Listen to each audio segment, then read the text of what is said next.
Welcome to Abrar Electrical World.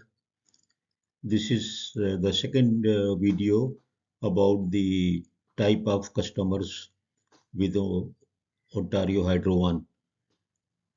I would like to inform you that although I am taking the examples from Ontario Hydro because I have direct experience over there, but these will be applicable to all the uh, customers all over Canada, with slight difference, but the type of customers and the services and the terminologies, they are basically uh, similar because they are all governed by the Canadian uh, Electrical Code, CEC.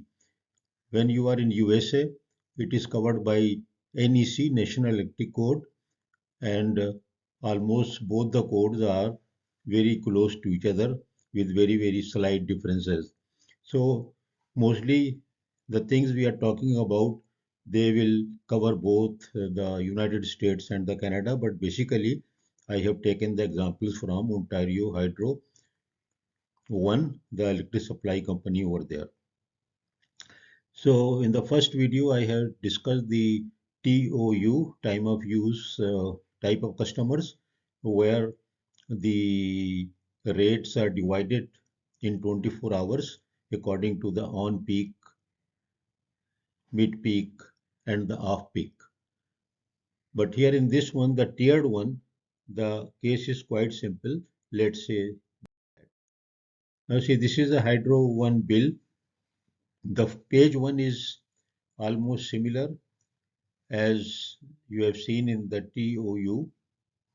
You see here the account number on the top right hand side, and the charges are given here. The period is also given here, the breakup is given here, and here it shows that you can switch over from TOU to tiered or tiered to TOU whenever you like. You can go to this site, this website, this link, that hydro1.com slash customer choice.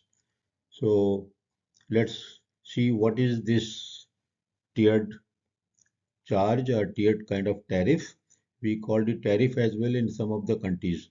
And these lectures, which are related to the Canada, actually these are for any immigrant who is coming to Canada from the European market, European standards, where the IEC or the European standards are applicable. If somebody is migrating from India, Bangladesh, China, or Europe, Germany, France, etc., then everyone will have to learn that the Canadian electrical codes and the NEC, National Electric Code of USA, are quite different from the IEC codes or the DIN German codes, things like that, or the Indian code or the Pakistani PS standard. There is a lot of difference between the European standard. When I say European, it will mean almost any country excluding North America and sometime also Japan. They also follow mostly the American code, things like that. So these videos are useful for anyone who is coming to North America and intends to live there permanently, buying a house there. So he must know that what are the provisions in the Canadian electric codes. Now see here the tiered type of charges are shown here, and it is the breakdown here. You can see the breakdown for the first 1000 kWh. kWh is what? kWh is the unit of electricity you consume. 1 kilowatt when you consume for 1 hour, that makes the 1 kilowatt hour. Suppose you have an iron of 1000 watt and you use it for 1 hour, either in breakup or continuously, then whenever this 1000 will complete 1 hour, that will make 1 unit. If you consume iron for a half an hour, then for half an hour it will be only half a unit, or uh, half of the unit. 1 kilowatt hour is the 1 unit. So this is it. Now see, here they are charging now 1000 kilowatt hour. So I was explaining this just due to the reason that it is 1000 kilowatt hour. So 1000 kilowatt hour means 1 unit. So these are the charges per unit charges. Now see, these are the tariff which are applicable. The prices are regulated there.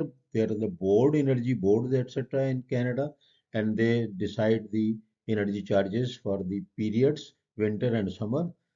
And these winter charges are applicable from say November 1 to May 1. So still these charges are effective. Number 1, 2022 to October 31st, 2023. Now here the residential tariff I have written here up to 1000 kilowatt hour. See 1000, 1 kilowatt is 1 unit. So up to 1000 units per month, the charges will be 8.7 cents per kilowatt hour. And over 1000, then they will charge you 10.3 cents per kilowatt hour. Again, remember, kilowatt hour is a unit. 1000 kilowatt hour means 1000 units. So you see, you have the ample margin in using the electricity over there in Canada. We don't have these kind of ample margins in Pakistan or India, etc. So 1000 unit is a big thing, and you can always save the energy by using and utilizing your equipment, as I told you in the TOU case at the weekends. But this does not say anything or does not take care of any period like weekends, off-peak hours, night, day. The rate will remain constant like this, and these are therefore tiered. Tiered means it has two tiers. Sometimes you will find the three tiers and four tiers as well in some countries and some maybe provinces. But but the philosophy will remain same, that for the first few hundred or thousand units, the rate will be less, and above a certain unit of consumption per month, the charges will be higher. Similarly, in below, you can see the charges which are about the non-residential, like you have a shop, you have the factory, etc. The residential means the dwelling. What is a dwelling?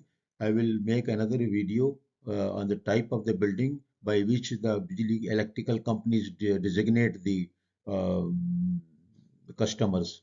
So residential means dwelling, and dwelling means where one or more person live, and there are the facilities for living, sleeping, eating, cooking, and sanitation on permanent basis. So if you have a kind of a construction site, and those will be covered under non-residential because they do not have the permanent facilities. They are for the workers and temporary kind of sanitation, temporary kind of electricity, temporary kind of living, maybe no sleeping there.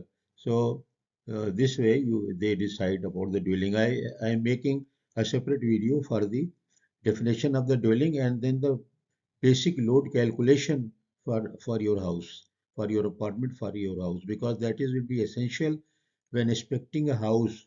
When you are buying a house and you need to expect that, you have to go through the load, and then you will have to find out whether the service is adequate or not. So in a separate video, I am going to make you understand that how will you find out the whether the service is still adequate for the load or not. So this will increase your negotiation power when you are going to buy a house, because a lot of money is involved in that.